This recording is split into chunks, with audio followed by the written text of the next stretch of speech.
Здравейте на всички! Аз съм Мемо и се занимавам с изкопаване на кладенци за тези, които не знаят. Копаем с тази малка и практична машина.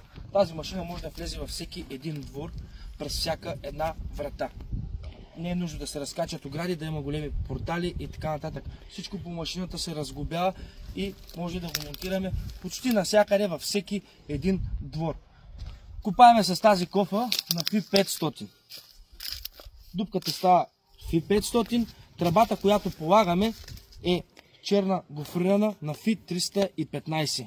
След като я положим, преди това сме я нарязали долу, където е във водния стълб, засипваме отстрани с чекъл и така се образува отстрани дренажа, който не позволява да навлезе калта в самата тръба и в самия воден стълб. Който има интерес, може да се свържи с нас на 089 200 31 66. Благодаря на всички.